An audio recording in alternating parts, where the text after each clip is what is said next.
Onésimo, Teotónio, da Almeida. Porque eu não vou ficar aqui sozinha, por amor de Deus, não me deixem aqui.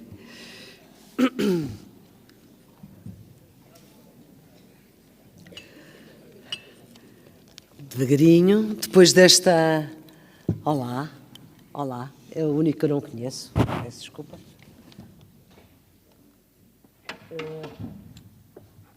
Não, aqui é a Hélia. Juntaram as mulheres. Temos só duas nesta mesa, desculpem. É o que se pôde arranjar para a mesa final. Temos só duas mulheres. A minha está ali. Eu não tenho nenhuma. Se bem que... Mas a Hélia estava aí. Já vem, já vem. Então vamos esperar. Porque esperar pela Hélia é... A Hélia também desliza, como o Zé Eduardo Agualusa. Não anda, desliza. O Onésimo já se sabe que é o... Já se sabe que é o último. E nós temos... O que é a melhor coisa do mundo? Viver na província. Ah! Viver na província. É a melhor coisa do mundo. Nós temos... viemos da Liberdade. A Liberdade está a passar por aqui, portanto foi a mesa anterior. Eu também conheço razoavelmente bem o moderador da mesa anterior.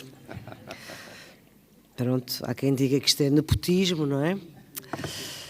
O futuro também está a passar por aqui, mas este verso que eu queria agradecer, claro, à Câmara da Póvoa de Varzim, a toda a gente, desde o vereador responsável, desde o presidente, à Manuela e a toda a gente que faz esta aventura há 25 anos.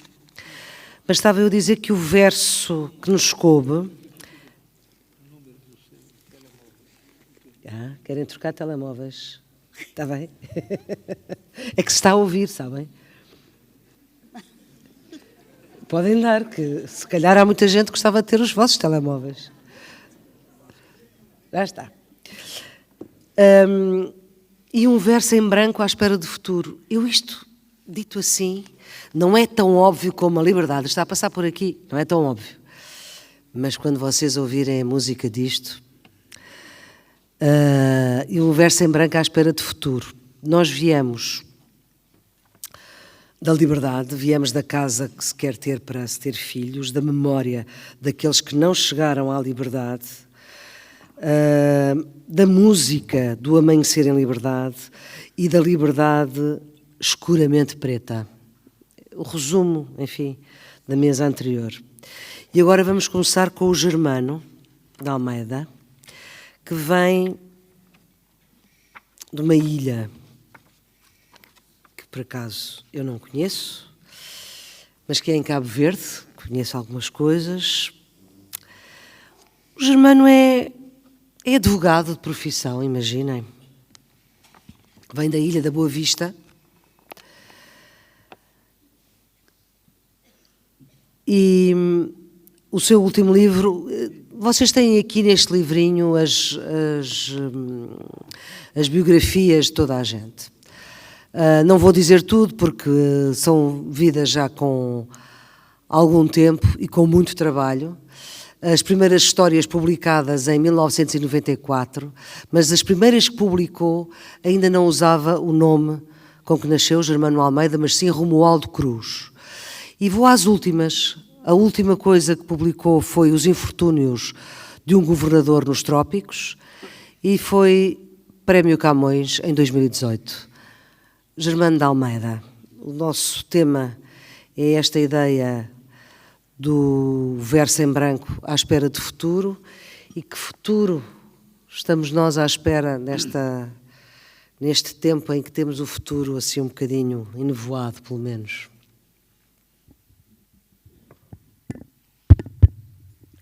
Acho que está a funcionar. É? Está a funcionar. Tá, sim. Boa noite. Penso que entre 18 a 20 vezes o número das minhas participações nas correntes de escrita, e devo dizer que é sempre com imenso prazer que regresso ao Povo de Varzim para esses dias maravilhosos na vossa companhia. Lembro-me sempre da primeira vez, da nossa primeira corrente, não neste lugar aqui, num outro anfiteatro, em que eu estava acompanhado de uma brasileira que estava muito interessada em que fôssemos visitar a estátua dessa de Queiroz. E no último dia ela diz-me, vamos sair, vamos ver a estátua. Mas eu olhei para trás e a sala estava quase vazia. Eu disse, nós não podemos deixar os nossos companheiros assim, porque se sairmos, ficam só o pessoal que está na mesa. Porque naquele tempo, ainda as correntes de escrita não tinham essa coisa maravilhosa que eu estou a ver à minha frente, uma plateia, digamos, que digna dos 25 anos que estamos aqui a festejar. Dois nomes, digamos, fazem parte essenciais das correntes de escrita. A Manuela Ribeiro e o Luís Diamantino. Foram, este ano aqui, tenho ouvido referir mais vezes a Manuela que o Luís. O Luís parece estar a ficar um bocadinho na sombra, mas nos primeiros anos eram os dois as pessoas que nos assistiam e nos acompanhavam, de maneira que o meu agradecimento por mais este convite é extensivo aos dois. É sempre com prazer que regresse às correntes de escrita, digamos, um festival pelo qual tenho particular amizade, e devo de avançar já agora com o conhecimento do meu editor, o Dr. Zeferino Coelho, que está na Assembleia, que estou prestes a terminar um romance que, digamos, que eu pretendo que seja um policial que decorre exatamente numa das correntes de escrita em que é detetive, funciona como detetive o nosso colega Aurelino Costa, que também me nomeia seu ajudante, ficando com o nome de Aurelino Holmes e eu como Germano Watson. E, passado isto, entremos na matéria de facto, que é um verso em branco à espera de futuro. A primeira vez que eu li este verso, eu pensei, o que é que eu posso dizer à volta de um verso em branco à espera de futuro? Lembrei-me então daquela questão que tem dividido os filósofos entre a questão da essência e existência. Digo, isto tem a ver com isto. Nós somos primeiro essência ou somos existência? Mas eu acabei por concluir, aliás, acabei sempre por concluir que somos mais existência, somos primeiro existência e depois essência, eventualmente. Eu venho de uma ilha, que já foi aqui referido, a ilha de Boa Vista. Alguns colegas de vez em quando perguntam-me o que é ser-se de uma ilha? Eu digo que ser-se de uma ilha é igual a ser-se de um continente. E porquê? Porque a minha ilha é uma ilha enorme. No meu tempo, sobretudo quando era jovem, não havia carros na Boa Vista e nós atravessávamos a ilha ou a pé ou montado em burros. Ora, era um dia de viagem, pelo menos, para chegar de um lado ao outro da ilha. Portanto, eu tinha aprendido na escola que ilha é uma extensão de mar, é uma extensão de terra rodeada de mares por todos os lados. Ora, a minha ilha não era possível ver, eu estando numa ponta, não era possível ver o outro lado. Portanto, eu dizia, não difere de um continente. Os continentais acham que nós, ilhéus, estabelecemos diferenças, digamos, aliás, dizem até que os impulsos de claustrofobia nascem desse pormenor de nascer em ilha, e eu, sinceramente, nunca passei por esse problema. A única coisa que eu sentia na minha ilha era um espaço de liberdade. Um dos temas candentes desta corrente escrita, agora que estamos a festejar os 50 anos do 25 de Abril, 25 anos das correntes escritas e 50 anos do 25 de Abril, é o tema da liberdade, que, aliás, está cada vez mais presente nas nossas sociedades. Eu não estou a dizer apenas na sociedade portuguesa. Na sociedade portuguesa, eu não vivo cá, acompanho, digamos, muito pelos jornais e pelas televisões e pela rádio, mas estou a falar, por exemplo, do meu país, onde eu critico severamente, digamos, em que nós falamos muito de democracia, falamos muito de liberdade, mas insistimos em sistemas de opressão que são opressão das formas mais elementares. A Boa Vista, no meu tempo, era uma ilha com imensas carências. Não tínhamos transporte, as casas não tinham água canalizada, não havia luz elétrica, tínhamos carências de toda a ordem. Tínhamos uma coisa, éramos livres. E de tal modo essa liberdade existia, que eu me lembro quando eu fui para a tropa, eu tive imensos problemas na tropa, aliás, cheguei a estar preso durante bastantes dias, porque eu não concebia a ideia de alguém mandar em mim. Eu tinha sido criado, embora criado numa casa de uma família com uma mãe bastante austera, a minha mãe era extremamente austera, o meu pai era um homem de trabalho, digamos, tinha pouco tempo para nós, e, no entanto, vivia em máxima liberdade. Então, eu fui para a tropa e ter a ideia na tropa de alguém mandar, faz tal coisa, quando mandavam, dizia imediatamente, não quero, ou então estou cansado, não faço. Dizia, alguém dar-me essas ordens, é horrível, não entendia. Bom, não me dei nada bem na tropa, devo dizer. Na altura tinha 20 anos, eu penso que fosse como agora, não teria comportado do mesmo modo. Acabei por ser mobilizado para Angola de castigo. Em Angola não me dei mal, porque nos acampamentos, digamos, aquilo não é tropa, aquilo, digamos, é uma vivência entre as pessoas e com algumas obrigações, obrigação, por exemplo, de ir para o mato de vez em quando, mas é uma vida que não tem nada a ver com a vida, era naquele tempo, não tinha nada a ver com a vida militar. Acabei por, digamos, resolver o meu tempo ali. Eu não sei em termos de tempo como é que eu estou. Tá, obrigado. Acho que não vamos depois vim para Portugal e o 25 de Abril aconteceu-me aconteceu em Portugal, em Lisboa. Estava lá a estudar Direito, morava em Campo de Ourique, e de manhã, antes de sair para a faculdade, abri a rádio para saber o que é que tinha acontecido no mundo.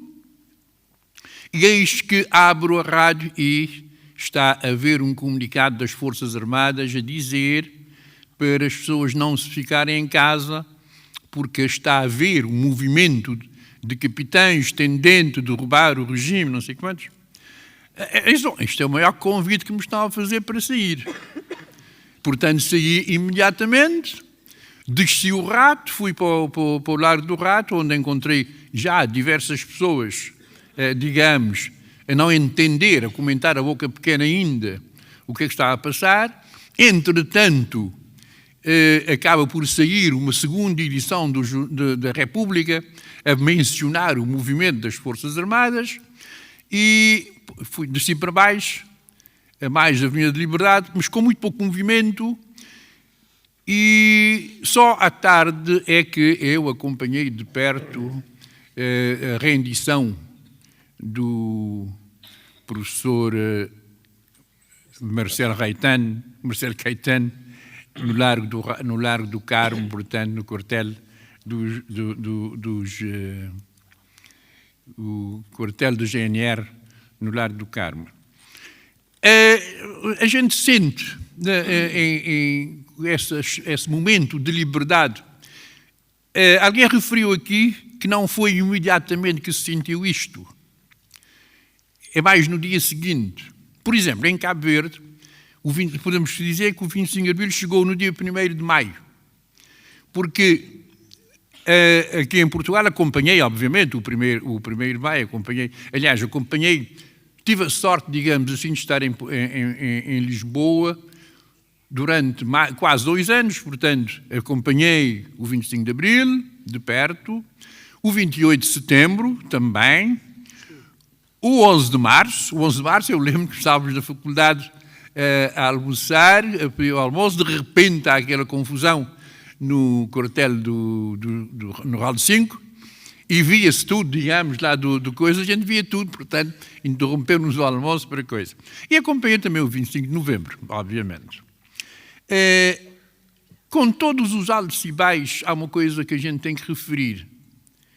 Foi um período extremamente importante nas nossas vidas.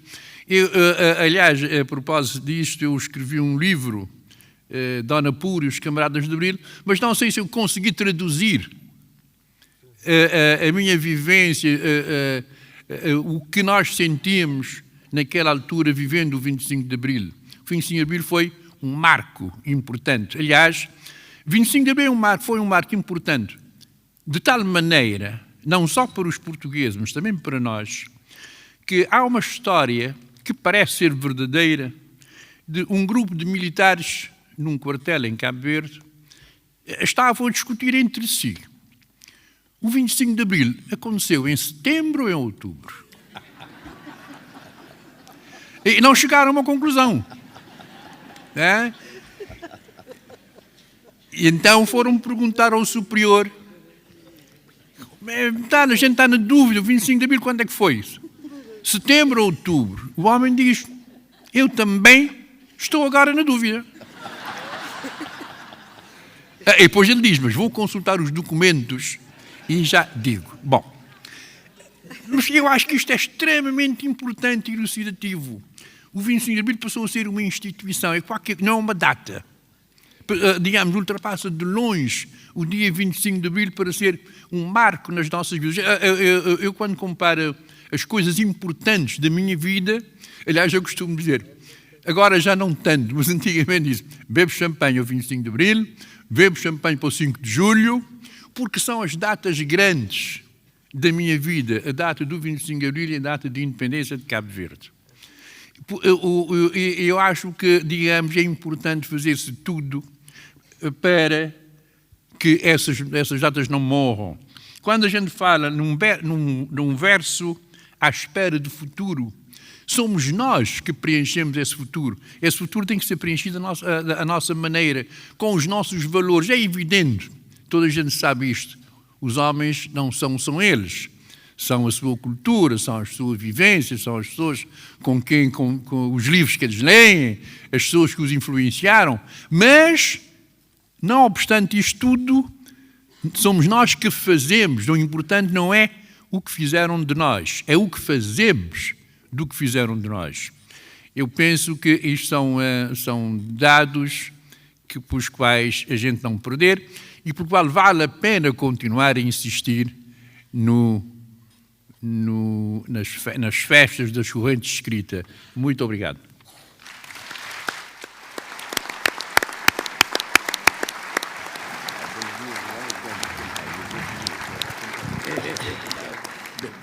É bestial, já passaram 50 anos e eu nunca tinha ouvido esta. O 25 de Abril foi em setembro ou em outubro. Acho que nunca nenhum de nós tinha ouvido. E, portanto, vamos para esta frase. E um verso em branco à espera de futuro, que é de uma música que eu prometo que vamos ouvir no fim, e que foi escrito um bocadinho já depois do 25 de Abril, já a pensar nesse futuro. E agora vou dar a palavra à Hélia Correia, a esta luminosa senhora que está ao meu lado, que é licenciada em Filologia Românica e tem mestrado em Antiguidade Clássica, mestrado de Teatro, e que começa nos anos 80 com o Separar das Águas. Bom, tem dezenas de prémios, é uma poeta publicada desde os 18 anos no Diário de Lisboa. Tem o prémio Correntes de Escritas para a poesia, tem antologias de contos, também é prémio Camões. Temos nesta mesa 2 prémios Camões, em 2015. E também escreve para os mais novos. Hélia Correia. Obrigada, Flor.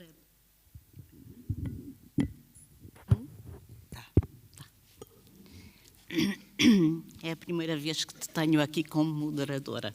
Estou desvanecida.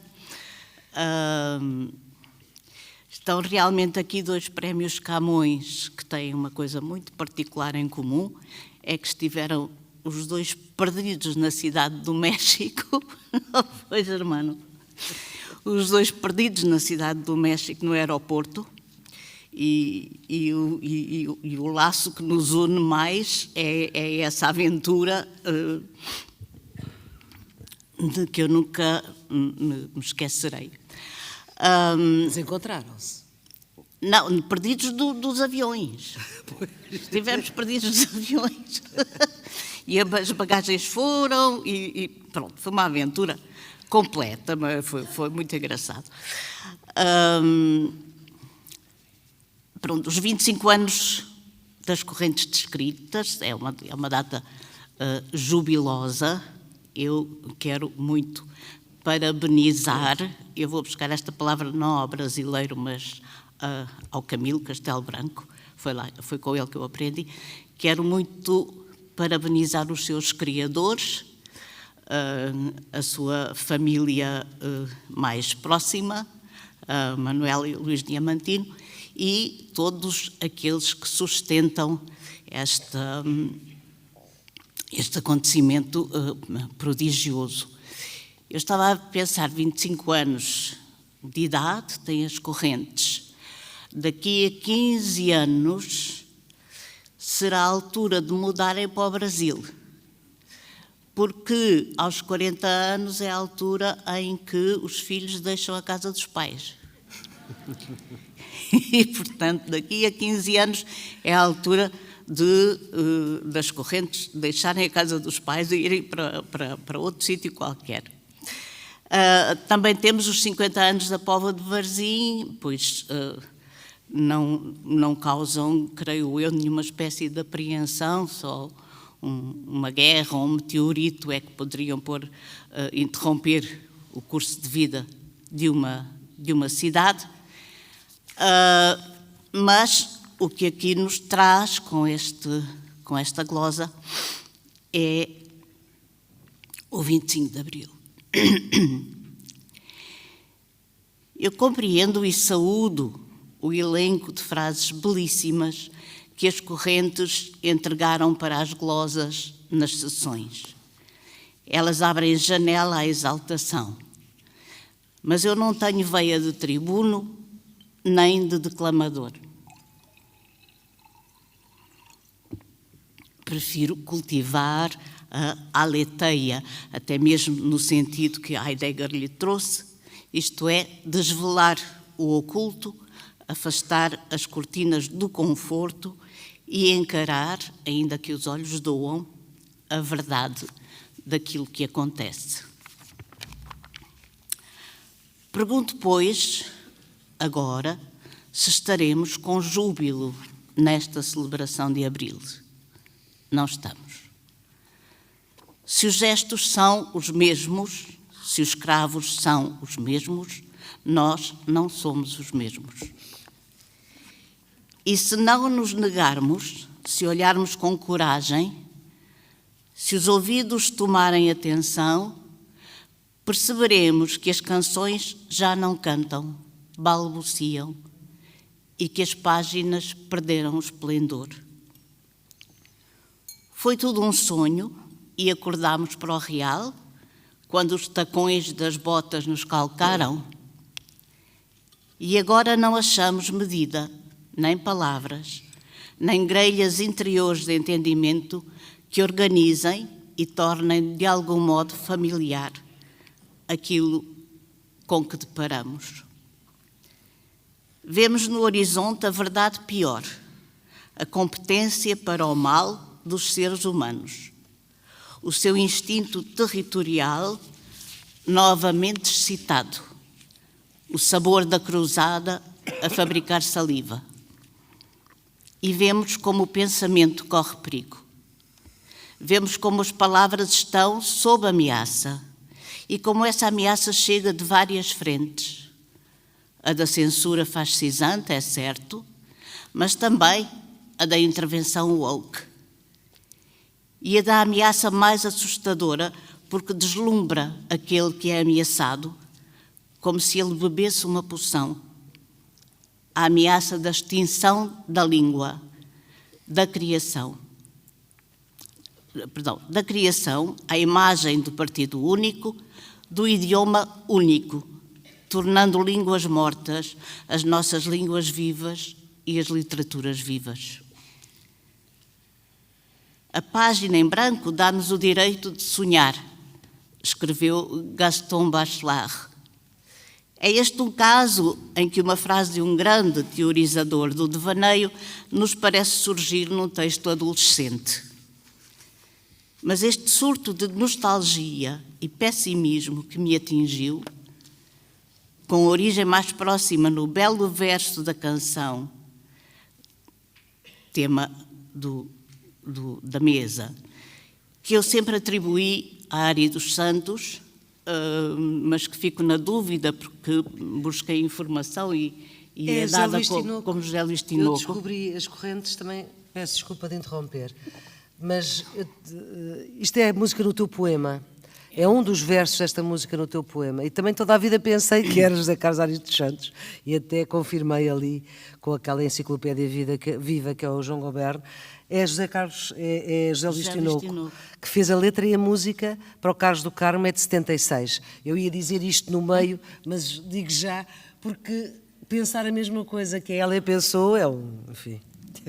É um engano bom. Parece muito Ari dos Santos, não sei, parece muito Ari dos Santos. Portanto, esta nostalgia que tem origem agora mais próxima do verso da canção, que é inseparável da voz de Carlos do Carmo, um verso onde há a esperança do futuro. Esta nostalgia e este pessimismo pouca coisa requer para tentar a cura e agarra-se à noção de uma página em branco, um verso em branco, como um portal mágico. Mas o futuro para o qual o portal abre é uma composição indecifrável, um enigma de esfinge que nos devorará. Que nos devorará, vencê-la-emos. A nossa inteligência, levantada ao longo de pelo menos 3 milénios e meio, experiente em adivinhas e em jogos de lógica, conhece hoje e aceita um amanhã povoado de rivais superiores, rivais que não conhecem prisões emocionais, ponderações de interesses, vontades e desejos. Em suma, livres, porque desumanos. O sonho de um futuro luminoso, esplêndido e justo, transformado num projeto, informou teorias, comoveu, convocou para combates. Enganou-se. Falhou e tentou outra vez, como aconselha Beckett. Falhou melhor. Foi como se existisse um movimento de forças prospectivas e visíveis que empurravam a história e os supostos atores na direção da liberdade e do progresso, investindo com certa rudeza de animal contra as forças contrárias que sempre eram vencidas. O sonhador sabia o que sonhava. O lutador reconhecia o rosto daquele com quem lutava.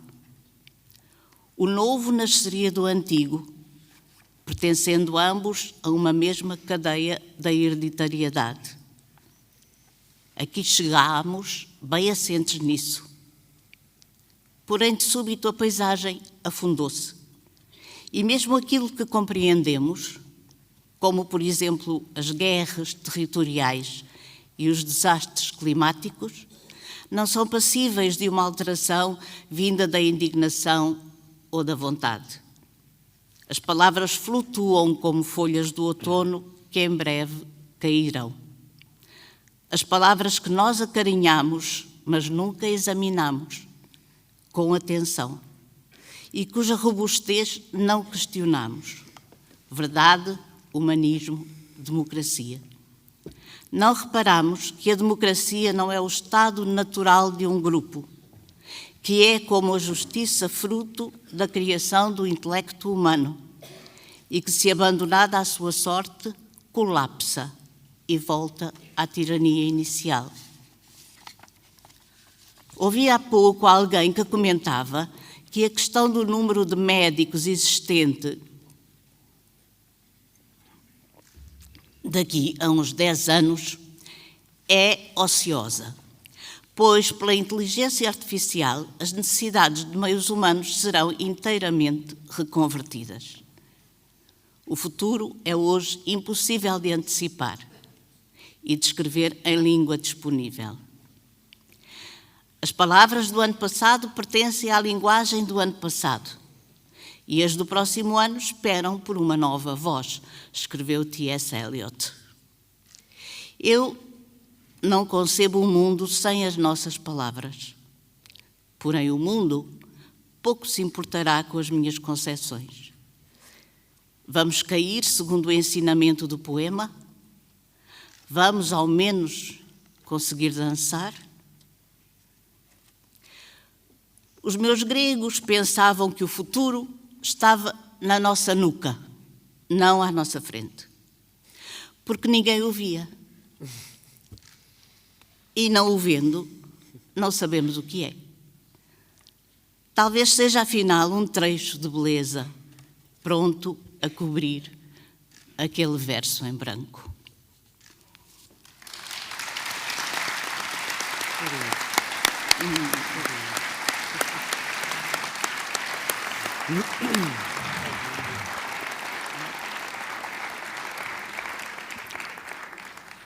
José Eduardo Agualuz é quem se segue depois da luz da Hélia. Ele estudou agronomia e silvicultura, viveu Lisboa, Luanda, nasceu em Angola, Rio de Janeiro, Berlim, é romancista, é contista, cronista, autor de literatura infantil, também vários prémios, Grande Prémio Conto APE, Grande Prémio Literatura, também para crianças da Fundação Carlos de Gulbenkian, com os Estranhões ou com a Girafa. Man Booker International em 2016. E em... Não ganhei o Booker, né? Eu fui finalista do... Foste finalista do Booker, exatamente. Aqui está. Isto é que está uma letra tão pequenina que eu mesmo com os óculos peço desculpa da falha. E pronto, e assim dou-te... Passo-te para o futuro já. Bem, olá, boa tarde. É uma alegria estar aqui com vocês. Ao contrário, creio, de todos os escritores que estão nesta sala e provavelmente de todas as pessoas que estão nesta sala, eu não sou um frequentador habitual aqui das correntes de escrita. Creio que vim apenas uma única vez, muito de fugida, de forma que não me lembrava ou não sabia, não conhecia a metodologia destas mesas. E esta manhã vim assistir à primeira mesa e fiquei horrorizado quando descobri que os escritores tinham que apresentar um texto. Eu estava convencido que é como acontece normalmente, é um debate, é uma conversa, não precisamos nos preparar, não é? Então, como sou, apesar de tudo, sou bastante irresponsável, mas não tão irresponsável, prescindi do almoço e fui para o hotel tentar escrevinhar, enfim, alinhavar algumas ideias, não alinhavei muitas, mas, enfim, aqui está. Para dizer também que estou aqui porque a Manuela Ribeiro me fez este desafio em Santo Domingo e eu prometi, acho que já devia ter pedido alguma coisa e prometi a ela que estaria aqui. E aqui estou. Bom, estou algures entre a esperança acesa atrás do muro, para citar o verso anterior da canção que nos calhou, e o tal verso em branco, à espera do futuro. Como o Joaquim Arena lembrou, nesta mesa que eu assisti, onde estava também a Anabela, aliás, nesta manhã, neste mesmo espaço, o 25 de Abril trouxe a liberdade a Portugal e trouxe a independência aos países africanos onde se fala português, mas não trouxe a liberdade a esses países. E nem esse era o objetivo de quem fez a Revolução dos Escravos, não obstante essa mesma revolução ter eclodido como consequência direta dos anos de luta armada contra o colonialismo português. De forma que 50 anos depois, ainda estamos em Angola, em Moçambique e na Guiné-Bissau a combater por essa liberdade. Não falo do caso de Cabo Verde. Cabo Verde é um exemplo de democracia no mundo. A parte boa de estar tanto tempo a combater pela liberdade é que lhe damos valor, em particular a juventude. É sempre bom lembrar que tanto em Angola quanto em Moçambique a larga maioria das pessoas tem menos de 20 anos. Creio que mais de 70% dos habitantes de Angola e de Moçambique têm menos de 20 anos, têm menos de 17 anos. É esta juventude que combate pela liberdade, pela democracia e pela paz, que me faz acreditar no futuro dos nossos países. Estive muito recentemente em Luanda para lançar um novo livro e uma das experiências que mais me marcou nesta última visita foi a visita a uma biblioteca pública. Na verdade é um conjunto de bibliotecas públicas que não conta com nenhum apoio governamental. Na verdade é uma iniciativa de uma simples cidadã angolana, Chisola Mosquito, que com o seu próprio dinheiro, com os seus próprios meios, formou bibliotecários e criou estas bibliotecas no interior de museques, de alguns museques luandenses, ou seja, em localidades, nas localidades, em alguns dos locais mais desprezados pelos poderes públicos. Aliás, uma outra biblioteca impressionante em Luanda, a Biblioteca Despadronizada, criada por um grupo de jovens revus, nossos revus são nossos jovens revolucionários, um dos quais esteve preso juntamente com Luati Beirão naquele processo que ficou conhecido como dos 15 mais 2 e que eu creio que é bastante conhecido também aqui em Portugal, um grupo de jovens que foi preso na sequência de uma série de... Bom, eles primeiro reuniam-se para discutir livros, era um clube de leitura, começou por ser um clube de leitura, e depois evoluiu no sentido de contestação do regime então vigente, e estes jovens foram presos, e essa prisão destes jovens gerou uma grande inquietação pública e um grande movimento de solidariedade, e em larga medida, enfim, até certo ponto, foi responsável pela saída do presidente José Eduardo Santos, e pela nova situação que temos em Angola. Esta biblioteca que eu estava a falar, a Despadronizada, que funciona em Viana, foi criada por um amigo meu, o Dago, e funciona debaixo de uma ponte, literalmente debaixo de uma ponte, debaixo de uma rodovia. E no início foi até, o governo estava muito inquieto com esta iniciativa e a biblioteca, um dia alguém pegou fogo e depois as pessoas, a própria população do local reconstruiu a biblioteca e aquilo tem um tal dinamismo que o governo se viu forçado a apoiar. Hoje tem algum apoio governamental devido à importância que conseguiu entre as pessoas dali daquela região.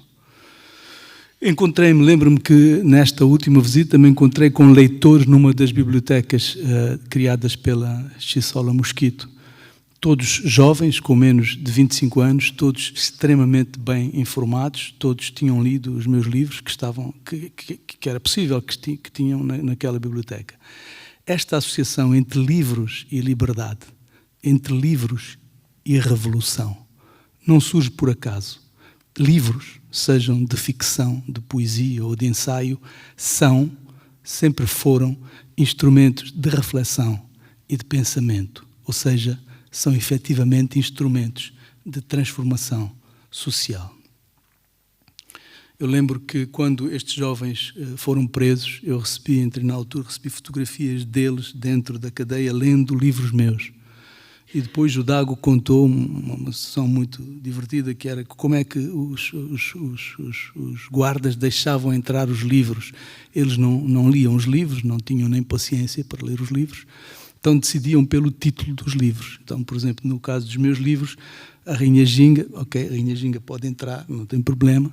A Sociedade dos Sonhadores Involuntários, que é um livro, sim, esse subversivo, porque é a história de um grupo de pessoas que começa a sonhar, aprende a sonhar em conjunto e com isso derrubam o presidente. Mas esse com um título assim tão esotérico que eles disseram também pode entrar. Mas quando chegaram à Conjura disseram não, a Conjura, que é o meu primeiro romance, que é completamente, enfim, não tem um romance do século passado no século XIX, eles aí ficaram assustados, disseram não, aí lá, a Conjura não entra. E não deixaram entrar a Conjura. É bom lembrar também que o próprio movimento nacionalista em Angola, que se começa a concretizar, a pensar a partir dos anos 50, ou nos anos 50, 40, 50, esse movimento nacionalista é antecedido, é preparado por um movimento literário, não é? Por um movimento poético. O Eduardo de Carvalho tem um poema que diz no princípio era a poesia, no princípio de tudo era a poesia. Creio que se existe alguma coisa a distinguir as literaturas que hoje se produzem em África e as que se produzem aqui na Europa e noutras democracias europeias, aqui em Portugal e noutras democracias europeias mais ou menos desgastadas, mais ou menos cansadas, é a urgência, é este sentimento de urgência e a certeza disto, a certeza de que a palavra importa, de que os livros são importantes, de que é importante contar histórias, porque histórias são versões e é com esta diversidade de vozes que se combate o totalitarismo. A melhor maneira de enfrentar o futuro, com todos os seus inumeráveis desastres, é olhando a partir de algum lugar ainda mais à frente, imaginando hoje ou amanhã como se estes já fossem ontem. É um exercício que pode ser útil, tanto para lidar com os piores cataclismos, quanto com os acidentes sentimentais mais íntimos e mais ínfimos, pois, regra geral, após um desastre vem sempre a reconstrução. Morando parte do ano numa pequena ilha, na ilha de Moçambique, longe do mundo, subo ao terraço da minha casa e o que vejo é um mar cor de esmeralda e, para além dele, todo o passado e todo o futuro a perder de vista. A partir desse lugar no futuro, o que eu vejo é até bastante evidente. A luta pela democracia acabará triunfando naqueles países onde a juventude acredita nela e luta por ela. Naqueles onde a liberdade é ainda uma paixão da juventude. Onde os jovens estão realmente apaixonados por esta ideia da liberdade, da democracia e da justiça social. E vou terminar aqui, acho melhor terminar aqui com este olhar otimista, porque, enfim, o otimismo traz sempre aplausos, eu preciso dos vossos aplausos e se for falar mais pode ser que fique mais pessimista, então muito obrigado.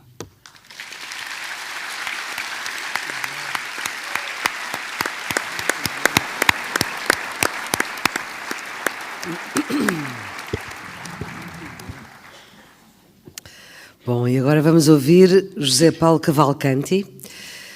É jurista e é escritor. Nasceu no Recife, Brasil. Também tem escritório de advocacia. Foi dirigente associativo quando do golpe militar de 64. A ditadura não o deixou acabar o curso. Acabou o curso, teve que estudar em Harvard e depois acabou o curso mais tarde na Universidade de Pernambuco. Consultor da Unesco, do Banco Mundial, é mais coisas, mas, enfim, vamos encurtar um pouco. Foi ministro dos governos de José Sarney e foi um dos integrantes da Comissão Nacional da Verdade, nomeada pela Presidente Dilma, para investigar precisamente os crimes cometidos na ditadura militar. É um apaixonado por Fernando Pessoa, tem casa em Lisboa, Escreveu uma biografia, uma quase biografia, autobiografia, perdão. Fernando Pessoa, uma quase autobiografia, que teve o prémio Jabuti. Tem casa em Lisboa, portanto tem muito contacto com Portugal. É membro da Academia Pernambucana de Letras e foi em 2023, portanto ano passado, eleito para a Academia Brasileira de Letras. E, portanto, agora o futuro em branco, José Paulo Cavalcanti. É uma honra estar em meio a uma mesa de premiados e medalhados. E é um privilégio estar de volta à Póvoa do Varzim, que é minha primeira pátria em Portugal. Desde quando, sem poder estudar no Brasil por implicâncias do governo militar, vim passar aqui um período na casa de Dona Maria Madureira Teixeira, e onde me tornei torcedor do Varzim. No tempo que ele estava na primeira divisão, que hoje eu não sei mais onde está. E ainda me lembro, num domingo, quando jogamos contra o Sporting de Damas, se tiver alguém daqui daquele tempo, que perdíamos de 1-0 e faltando 5 minutos, o Onésimo, viramos para 2-1. Foi a maior emoção da minha vida. Então, é um prazer estar de volta à Póvoa para contar uma história tão simples, uma história que aconteceu comigo. Isso é a implicação de Onésimo, de Manuela e de Zé Carlos Vasconcelos. Mas... Então, eu vou contar uma história que aconteceu comigo e que começa quando eu me encontrei com meu amigo Fernando Pessoa na Praça Camões. Não havia dúvida de que era ele, não havia dúvida. Sapato preto brilhante que ele comprava na sapataria Contente, que à época existia na Avenida da Liberdade. Camisas de punhos retos, colarinho de ponta, de um branco imaculado e muito gomadas. Ele comprava na camisaria Pita, que ainda hoje existe, na Rua Áurea, que Pessoa só chamava do Ouro. Pessoa e todo mundo só chama do Ouro. E muito gomada por Irene, mãe de Guiomar. Pessoa fala delas na tabacaria, vocês se lembrarão deles. Se eu casasse com a filha da minha lavadeira, Irene, chamava-se Guiomar a filha, talvez fosse feliz. No mesmo ano, 1928, repete quase as mesmas palavras num romance, A Educação do Estoico, casar, porventura ser feliz, com a rapariga muito simples, mas entre mim e ela ergueram-se na indecisão 14 gerações de barões. Explicando-se esses barões, porque o autor desse romance foi o heterônimo Barão de Teive. E essa Guiomar estava muito mais próxima da descrição que os fantasmas de Pessoas, More e Valdoul, em 16, preconizavam que ele ia se casar com uma governanta, que é uma descrição muito mais próxima dessa Guiomar do que do seu implausível amor Ofélia Queiroz. E tem até uma história engraçada. Pessoa tinha um grande amigo que era Tomás de Almeida, e Tomás procura Pessoa pedindo-lhe a honra de registrar a filha em nome dele. E deu o nome que ela deveria ter, Múcia Leonor da Almeida. O Pessoa aceitou e registrou a menina como Múcia Guiomar da Almeida, a mesma Guiomar pelo qual seu incandescente coração de poeta suspirava. Voltemos à descrição do traje. Laços cinzentos, ele usava gravata borboleta ou laço, cinza ou preto, esses eram cinzentos. Para combinar com o chapéu, usava preto e cinza, no caso cinza, para combinar, estilo diplomata que ele usava tombado para o lado direito. E, para completar, terno no estilo anglo-saxônico, com calças papo de anjo e um casaco cintado, tudo feito sob medida na casa Lourenço e Santos. Eram 3 endereços naquela época. Pelas indicações do diário, era a loja que ficava nos restauradores, que por acaso ainda existe hoje no mesmo local. E é uma coisa curiosa, porque a pessoa não tinha dinheiro para nada. No diário, por exemplo, várias e várias vezes você lê constrangido: hoje sem jantar por não ter dinheiro. E esse cidadão que não jantava por não ter dinheiro, comprava roupas nos endereços mais abastados da cidade e fazia roupa sob medida na casa mais cara da Lisboa de então, o que significava que todos os meses cobradores da Procuradoria Fênix e da Procural batiam dedicados a cobrar contas de clientes morosos na arte de pagar suas contas em dia. Batiam lá. Esse da Procural eram amebas ambulantes, do sapato vermelho ao fraco vermelho até a cartola vermelha, pois todo mês na porta de pessoa. E então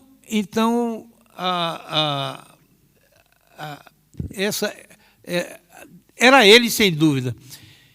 Eu tentei chegar, mas ele resistiu, Onésio. Resistiu. Eu acho que aqui, na biografia que eu escrevi, eu fiz algumas declarações que ele não deve ter gostado.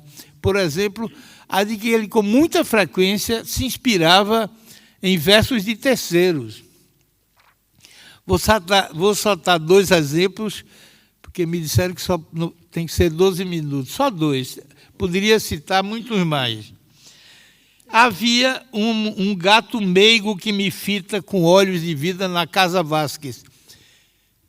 Existia um gato na vida de pessoa. A pessoa era um escritor sem imaginação, só escrevia sobre o que estava em volta da vida dele. Então tinha o gato meigo com olhos de vida. Ele queria escrever sobre o gato. Aí vem Bocage e escreve Os 2 Gatos. Abate, pois, esse orgulho, intratável criatura, não tens mais nobreza que eu, o que tens é mais ventura. E Pessoa escreve, gato que... Vocês sabem, quem quiser me acompanhar, gato que brinca na rua, como se fosse na cama, invejo a sorte que é sua, porque nem sorte se chama.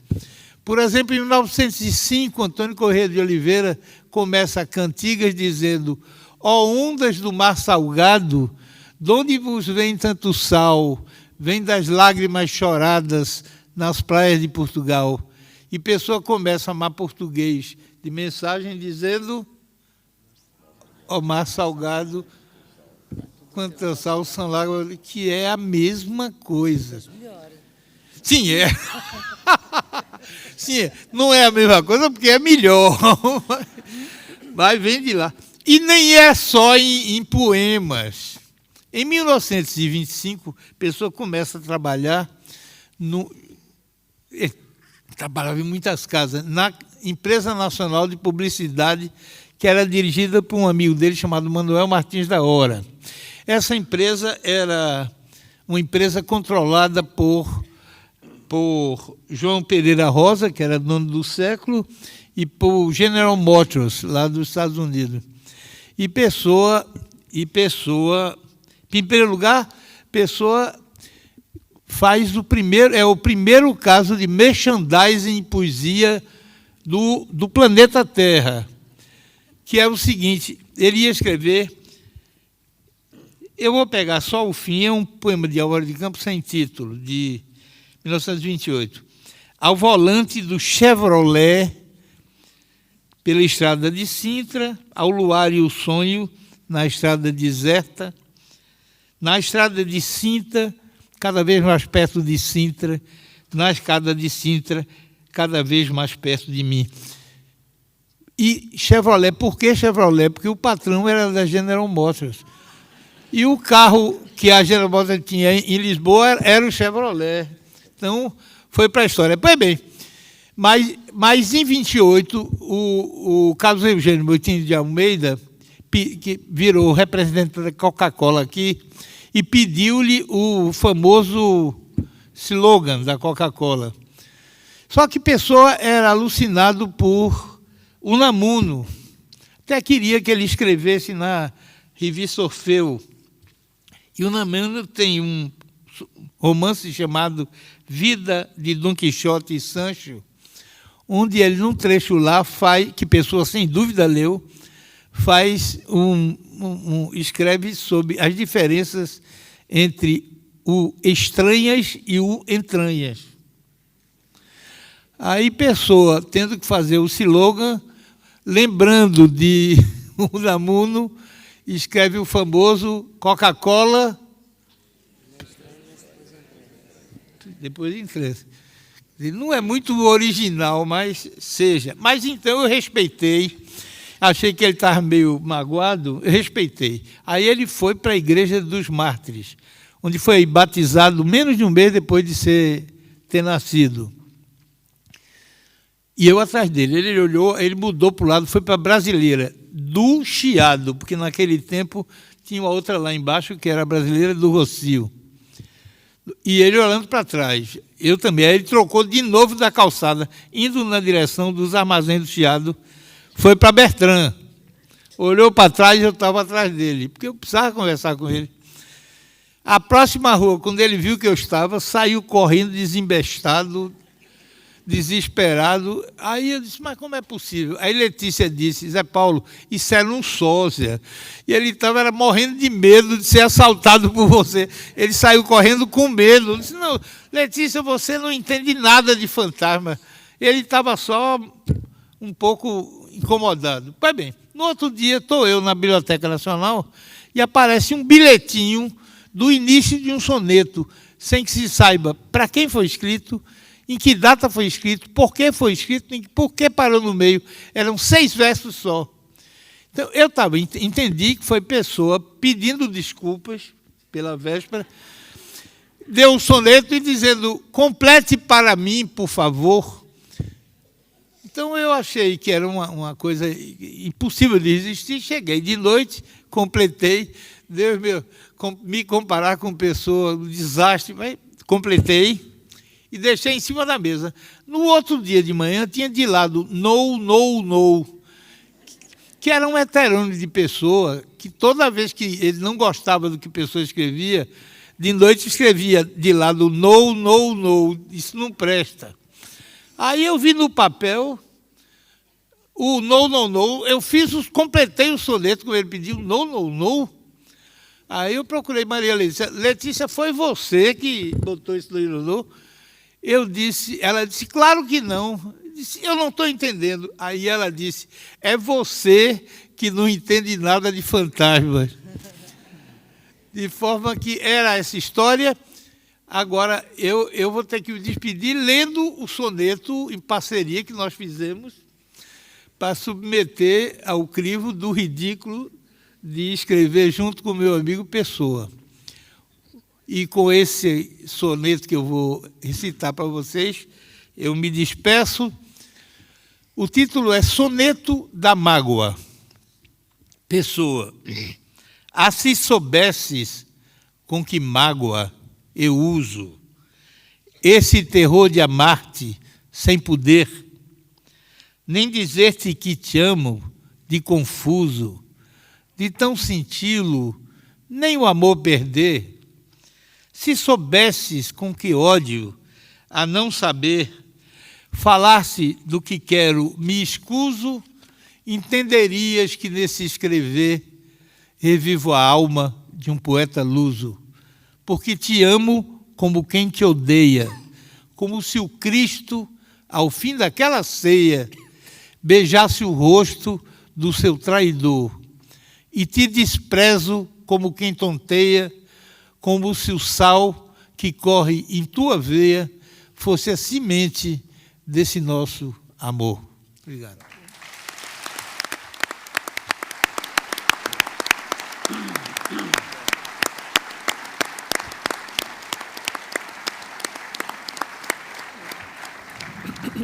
Estamos dentro da hora e a última preleção nesta última mesa das correntes é com...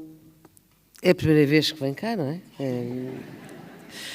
Tem um nome estranho, mas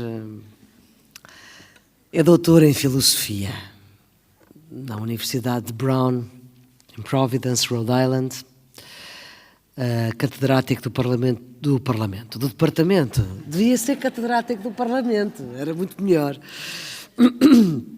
Do Departamento de Estudos Portugueses e Brasileiros, que foi diretor durante quase 14 anos. Escreve em muitos lados, lá e cá. É membro da Academia Internacional da Cultura Portuguesa, da Academia de Marinha, da Academia de Ciências. Foi doutor honoris causa pela Universidade de Aveiro, pela Universidade Lusófona. Foi presidente da Comissão de Honra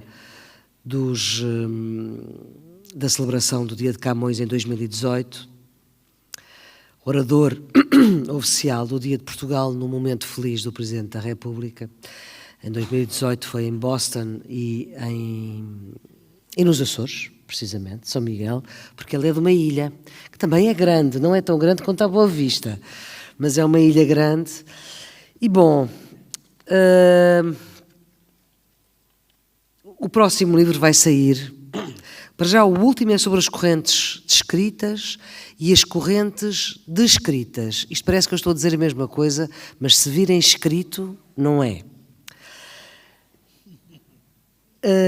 O próximo livro vai sair este ano e chama-se Conversas Lusitanas e outras sobre o imbróglio norte-americano, que estamos outra vez, não é? É outra vez. Pronto, Onésimo, faça favor. Boa tarde, ou boa noite. Obrigado aqui aos colegas da mesa. Foi um esforço, foi difícil trazer o Zé Paulo aqui. Negou-se, mas veio de facto, veio com um verso aberto e agora já é passado, porque ele já o escreveu. Um abraço especial para ele, por ter finalmente, o José Carlos insistiu tanto, pediu para eu meter uma cunha também, e ele acabou vindo, e ainda bem. Eu trago um texto como costumo fazer, mas no meio de tanta coisa falou-se do 25 de Abril e eu lembrei-me que as correntes podiam ter feito, dado em vez de um verso de poetas, podiam ter pegado em grafites. Os grafites do 25 de Abril são autênticos versos e que podíamos ter usado, são versos à espera de futuro. E também, mas também havia grafites, não nas ruas, antes de 25 de Abril, e ocorreu-me ver, posso ainda agora uma referência a uma palavra, já 3 pessoas já usaram aqui na sala, era um preso político na cadeia, antes de 25 de Abril, e todos os dias, quando lhe iam servir a refeição, perguntavam-lhe se ele já tinha mudado de ideias políticas, e ele, chateado, dizia, não me chatei mais com isso. E um dia trazem-lhe a ceia e perguntam-lhe, então, e as suas ideias políticas já mudaram? Ele disse, nunca mais me faça essa pergunta. O que eu penso sobre a política neste país está ali. E tinha um grafite na parede que dizia assim, toda a política é uma merda, a nossa é a ditadura. Bom.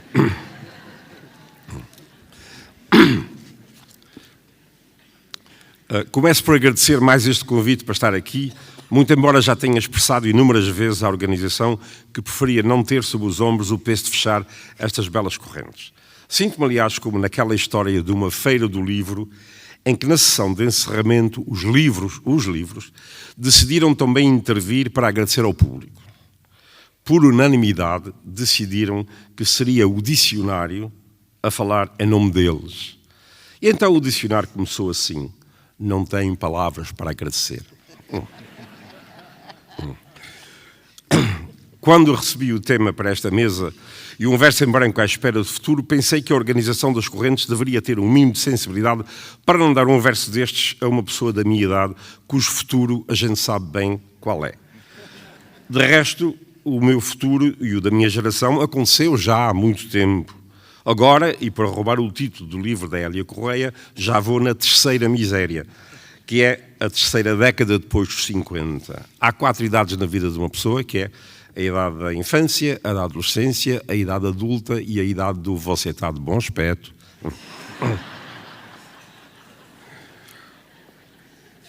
De qualquer modo, assaltou-me de imediato à mente o livro À Espera de Godinho, que o meu amigo Manel Paiva, aposentado professor de Física na Université Libre de Bruxelas, publicou com 3 colegas da sua diáspora na Bélgica, onde viveram a maior parte da sua vida. Um desses 3, Amadeu Lopes Sabino, continua bem, tal como o Manuel, mas o Jorge Oliveira e Sousa morreu, entretanto, e o José Moraes, com Alzheimer, vive como se já cá não estivesse. E a Irina, famosa física e mulher do amigo Manel Paiva, está, infelizmente, quase em idêntica situação. O livro deles, À Espera de Godinho, permanece em grande parte nos armazéns da editora, à espera de compradores. Nele falaram da sua experiência profissional no estrangeiro. Todavia falaram sobretudo de Portugal, que deixaram antes de 25 de Abril, aquele toda a vida permaneceu dentro deles e com que sempre se preocuparam, empenhando-se na tentativa de ajudá-lo a recuperar do atraso de séculos. Viveram de fora, tal como eu, na outra banda do Rio Atlântico, o 25 de Abril, essa festa do futuro de há 50 anos. Por sinal, apenas 2 vezes a idade das correntes. Uma porca miséria, caríssima Hélia Correia, esta velocidade do tempo. Verdade se diga, o futuro do meu 25 de Abril não era o que nos saiu na rifa. Para começar, não se fazia anos tão depressa. Além disso, não estava nos planos o embranquecimento de cabelo, nem o alargar da cintura, para mais com a respectiva perda de altura. Essas coisas, quando a gente diz dos velhos, dos homens velhos como eu, não, a gente pode brincar à vontade. Não pode brincar é quando a gente faz... havia uma mulher que estava diante a queixar-se ao marido e dizer: eu não estou insuportável, imagina, estou cheio de rugas na cara, à volta dos olhos, os papos dos olhos são enormes, as mamas descaídas, as minhas ancas... E o marido disse-lhe: mas ao menos não te podes queixar da vista.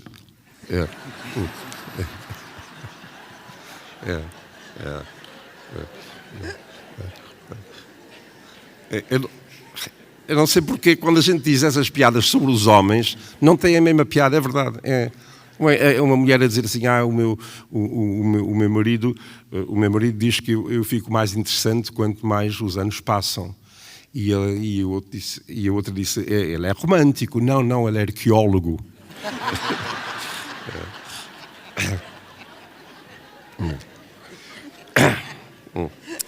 Bom, mas isso são ninharias pessoais. No horizonte da nossa esperança havia um mundo maior. Portugal seria um paraíso na terra cheio de gente nova, o homem novo criado nas nossas cabeças ingênuas. Não levem a mal este meu arrazoado de vésperas de apresentação. Na verdade, a minha desilusão e a de muitos patrícios meus nem sequer é já com o país sonhado na juventude, porque Portugal cá se vai aguentando, melhor e pior, consoante. O que me nasceu nos últimos anos foi uma preocupação com os Estados Unidos, que conheci muito diferentes quando para lá emigrei há 52 anos. Falo de preocupação com a situação política de uma nação que durante décadas aprendi a estimar e a defender como farol da democracia, apesar de todos os defeitos e avarias faroleiras, que com justeza sempre se lhe foram e continuam sendo apontados.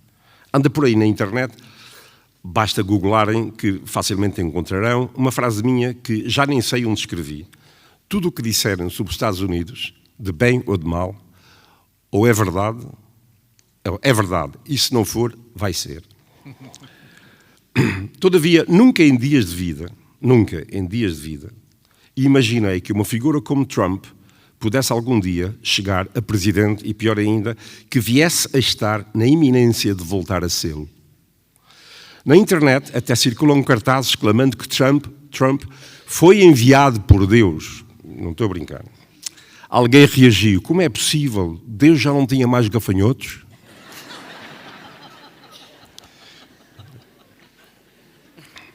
Claro que essa piada só é entendível pelos mais velhos que ouviram falar das pragas do Egito. Pior do que todas essas antigas pragas, porém, é a praga das mentiras trumpianas. Soltam-se-lhe em catadupa num caudal imparável de cada vez de cada vez que ele move os lábios. Entrevistado por uma jornalista que lhe perguntou, das suas 25.000 mentiras gravadas em vídeo, qual é a sua preferida? Trump reagiu, eu nunca minto. E o jornalista saltou logo, essa também é a minha preferida.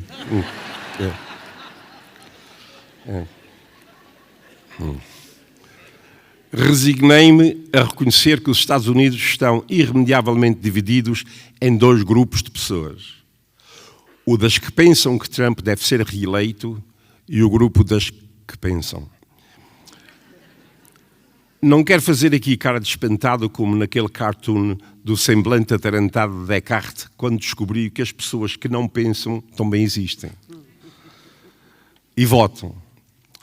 E que pensador é o Trump, mon Dieu? Todos sabemos porque o próprio afirma frequente e despoderadamente que é um gênio. Foi fazer um MRI, um CAT scan, um TAC, ao cérebro e o resultado foi, bom, eu terei de passar ao inglês, pois esta não funciona em tradução. Os médicos descobriram que o seu cérebro era, na verdade, especial. On his left side of the brain, nothing is right. On his right side, nothing is left. Diz-se que Mitt Romney terá comentado que Trump, sendo embora um fanático anti-imigração, acabou casando com 3 mulheres imigrantes que certamente tiveram de ser admitidas nos Estados Unidos ao abrigo da chamada 8ª preferência. Essa cláusula permite a admissão no país de pessoas dispostas a desempenhar um trabalho que nenhum americano, no caso, nenhuma americana quer fazer. Nem a Melania, coitada, atura viver com ele. Num dos poucos encontros para um evento oficial, Trump deu com ela, sentada à varanda, com sinais de já ter bebido um copito a mais. Dizia em voz alta a Melania, senti eu não seria nada, senti eu nunca conseguiria aguentar o que tenho tido de aguentar na vida. Surpreendido, Trump perguntou-lhe, isso és tu a falar ou é o vinho? E a Melania diz secamente, sou eu a falar com o vinho.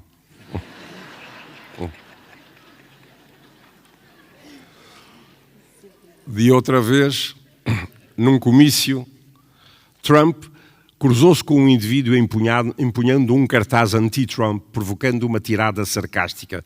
Tu adorarias ver-me morto para vires urinar sobre a minha campa, não é? O manifestante reagiu.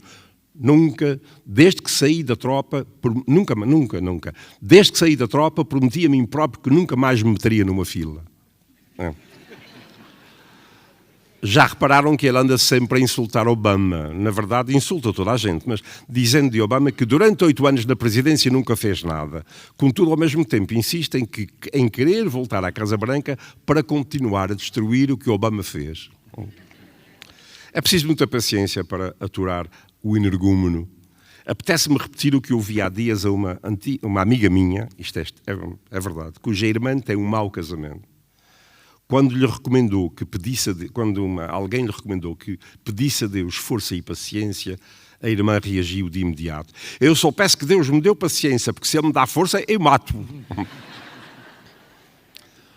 Perdoem-me o exagero. Acabei caindo também na linguagem violenta que ele instaurou, criando um clima social de tensão exacerbada, até aqui, por mim, nunca sentido no país. Enfim, vou deixar de lado Trump, porque quanto mais mexo nisto, mais fujo do tema desta mesa. É que não se trata de um verso em branco, mas de versos negros e com futuro arrepiante. A minha mulher que lê este texto disse-me, não ligas verso negro, porque agora... Não, e disse assim, olha, eles não exagerem com essa treta de coisa, é que também me chamam branco, e branco é só esta camisa, não. A minha cara não é branca. Na verdade, não me tenho cansado de falar e escrever noutros lados sobre tão triste e potencialmente trágico assunto. Mas admito, e confesso mesmo, continuar obcecado por ele. Estou a terminar a leitura de um livro que adquiri para ver se entendia o voto incondicional pró-Trump entre os protestantes evangélicos, mas a que, incrivelmente, se aliam agora muitos católicos. É Tim Alberta, The Kingdom, the Power and the Glory, American Evangelicals in an Age of Extremism. Estou, repito, a terminar essa leitura e quedo-me com a mesma conclusão de há poucos meses, numa entrevista que dei ao Diário de Notícias. Não sei explicar.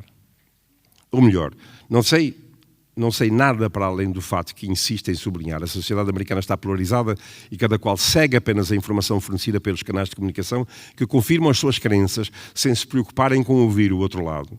Por mim, e justamente para tentar evitar essa limitação, tenho-me dedicado à leitura de livros só de antigos colaboradores de Trump na Casa Branca, incluindo os seus ministros. Todos eles contam experiências horrorosas e imploram ao eleitorado que, por amor de Deus, não tornem a votar no estafeiro. Um deles diz mesmo, por amor de Deus. Não estou a fazer política. É mesmo assim. São fatos. São fatos. Leiam, leiam. E não é preciso prestar muita atenção. Basta focarem-se nos títulos dos capítulos e num ou noutro parágrafo aqui e acolá. Eu li mesmo tudo o que pude, mas há muito, muito mais.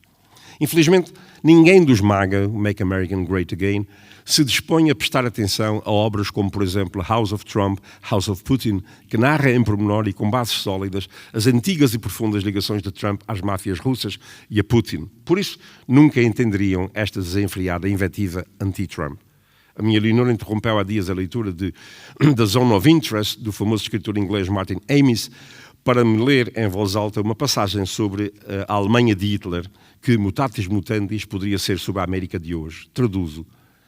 Como é que um sonolento país de poetas e sonhadores, a mais educada nação que a Terra conhecera, referia-se à Alemanha do segundo quartel do século XX, como é que se rendeu a uma tão selvática, tão fantástica desgraça? O que fez o seu povo, homens e mulheres, consentirem na violação das suas almas, violadas por um eunuco, o Priapos virgem, o Dionísio Epistémio, o Tyrannosaurus rex vegetariano. Lá atrás prometi deixar de falar em Trump e, afinal, voltei a trampicar nele. Tenho de o largar. Prefiro encher com umas piadas de crença no futuro o verso em branco que me pediram para completar. Ao menos para ser coerente com a afirmação que o Jornal Público agarrou de uma entrevista comigo meses antes das eleições de 2020, fazendo dela um título em parangonas. Se a esperança nos faltar, estamos completamente tramados. Custa-me admitir derrota num duelo pessoal que há décadas mantenho com o filósofo inglês John Gray. Ele pessimista e eu otimista. Leio todos os seus livros e reajo sempre contra o seu pensar acerca da modernidade, tão cinzento como o seu próprio nome, John Gray, que de livro para livro vai ficando cada vez mais escuro. No entanto, terminei há pouco a leitura do seu mais recente, The New Leviathans, Thoughts After Liberalism, e dei comigo a concordar com muita coisa. Se calhar estou mesmo a ficar velho, sem mais versos brancos à espera de futuro. Um dia acontece-me como o outro que se queixava. Eu disse à minha mulher que queria ser cremado e ela foi marcar uma reserva para a próxima terça-feira.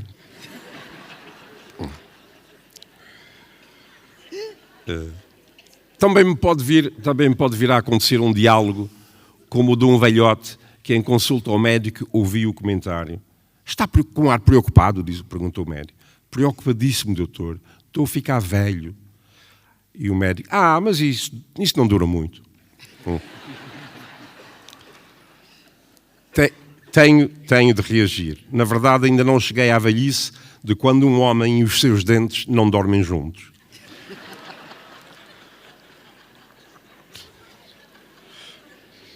Não nasci para pessimista, por isso vou esquecer os Estados Unidos de Trump e terminar fixando nas comemorações dos 50 anos de 25 de Abril, pois aí tenho mais poesia à espera do futuro, pelo menos enquanto esse futuro não chega. É que nestas coisas o melhor é esperar de verso em branco. De Grândola, num gesto entusiasta de comemoração do Abril de 74, pediram-me um curto escrito para imprimir em postal, numa série de 50, metade com trabalhos de artistas, metade com textos de escritores. Eu, cá na minha, creio que entrei no grupo por erro, mas enfim, enviei o seguinte: postal para mais Abril. Duvido se terão rolado no mundo anos mais utópicos do que os dos finais da década de 60 do passado milénio.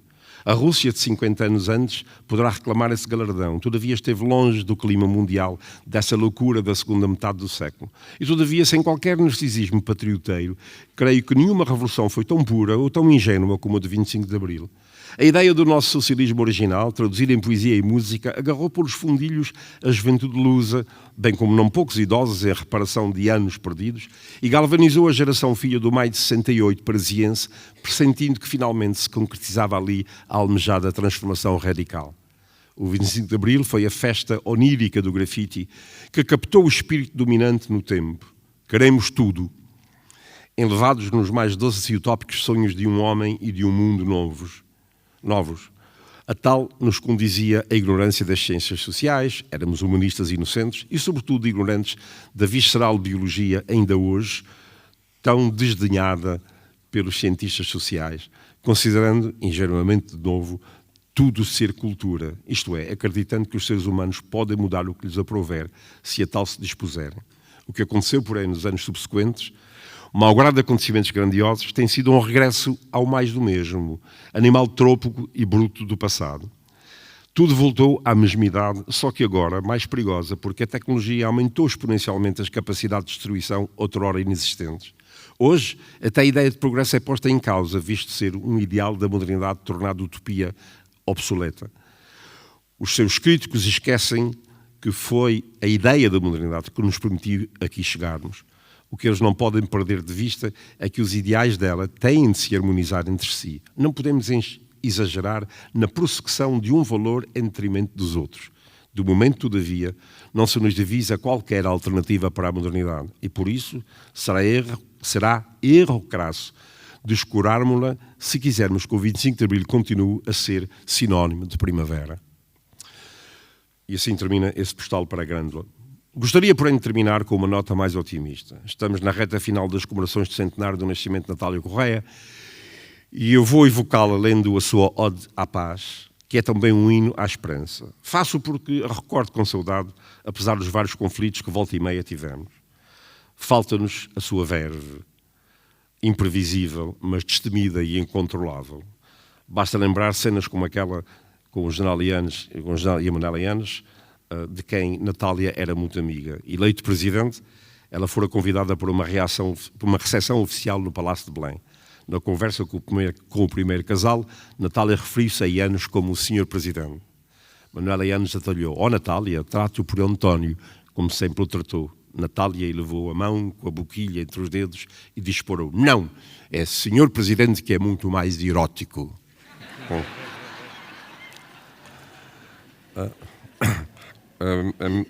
A Leonor proibiu-me de contar mais histórias, porque já tem muita história, mas eu não resisto a contar uma. Nos anos 80, a famosa Guerra das Bandeiras nos Açores, qual era que estava no mastro mais alto, e houve um churu e uma tensão muito grande entre os Açores e Lisboa, e o general Yanes estava preocupado, e naquela altura os presidentes ouviam os intelectuais e começou a convidar a Belém vários intelectuais e várias figuras prominentes portuguesas, e a Natália também foi. E a Natália estava curiosa, queria saber o que é que se... A outra anterior que eu contei foi a Natália que me contou. Isto não é inventado, e esta também foi ela. E a Natália veio a saber que o que o Yanes queria...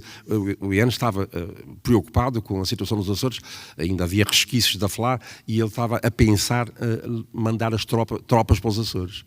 E a Natália chegou a minha vez, e eu, quando cheguei lá, eu disse-lhe: "O senhor presidente manda as tropas para os Açores e leva com a independência pelos cornos." Ela que me contou assim mesmo. As histórias não são apócrifas, como eu disse, foi ela que me contou. Mas vamos então ao seu poema, Ode à Paz.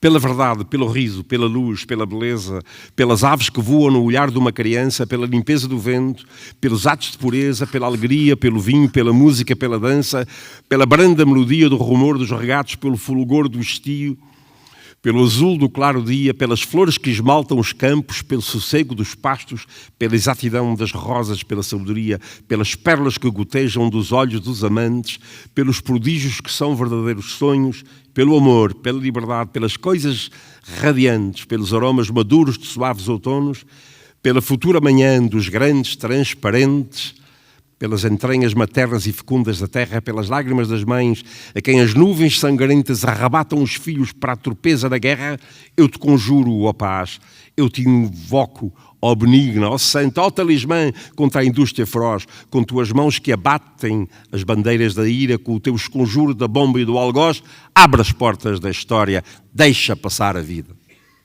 Na verdade, esta é sobretudo uma ode à vida.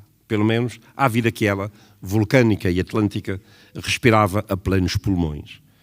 Mas é pura Natália, a versão em mulher do super-homem nietzscheano, lutadora pela liberdade, afirmando isso mesmo, a vida. Estamos hoje, todos, com um verso em branco à espera do futuro. Versos não faltam, nem faltarão. Falta é ver se conseguimos esticar a corda da vida, de modo a que ela nunca seja o reverso daquilo a que aspiramos e que, para mim e para vós, os anos também não faltem. Oxalá, afinal, o meu verso em branco ganhará cor, todas as cores e muita vida. Muito obrigado.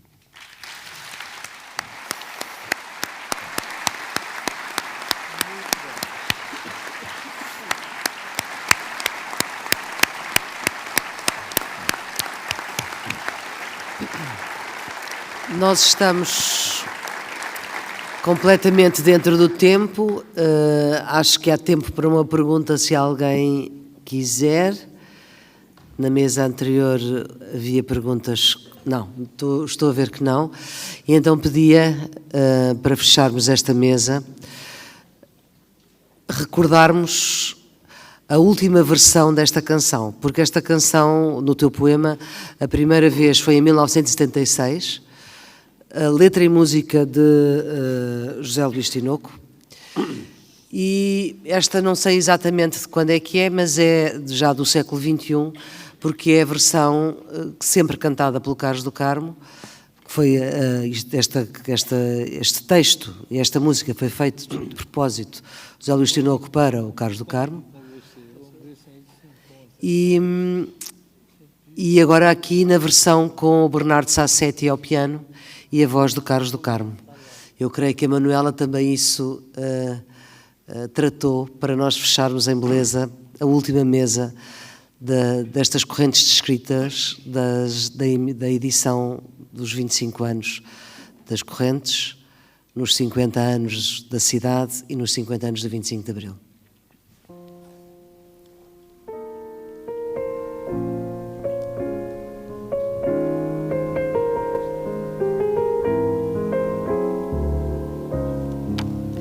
Baixar as luzes, se quiserem.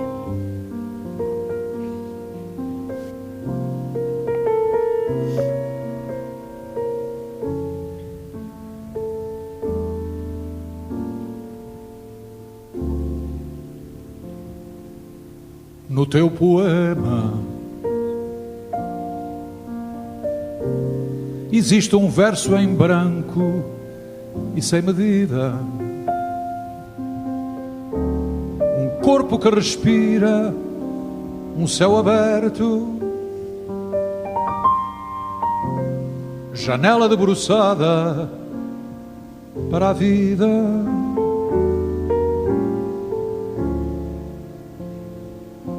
No teu poema existe a dor calada lá no fundo, o passo da coragem em casa escura, e aberta uma varanda para o mundo.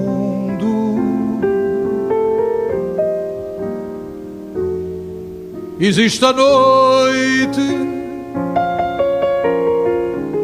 o riso e a voz refeita à luz do dia, a festa da senhora da agonia e o cansaço do corpo que adormece em cama fria.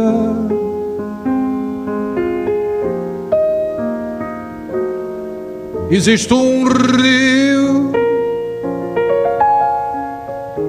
a sina de quem nasce, fraco ou forte, o risco, a raiva e a luta de quem cai ou que resiste, que vence ou adormece antes da morte.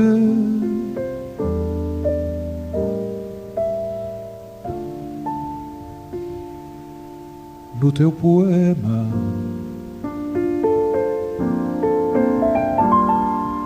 existe o grito e o eco da metralha, a dor que sei de cor, mas não recito, e os sonos inquietos de quem falha.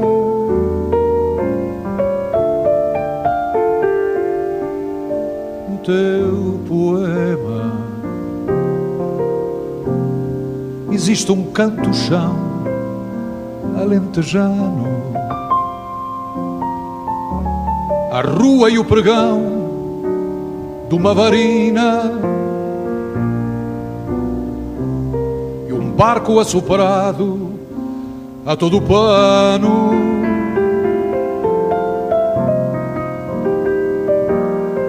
Existe um rio, o canto em vozes juntas, vozes certas, canção de uma só letra e um só destino a embarcar no cais da nova nau das descobertas.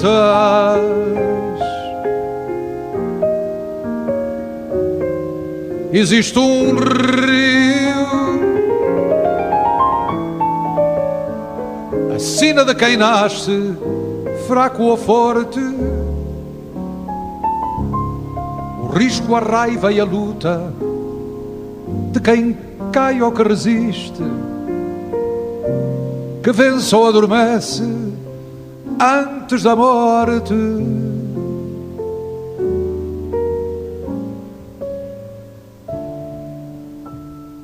No teu poema existe a esperança acesa atrás do muro, existe tudo mais que ainda me escapa, e um verso em branco à espera do futuro.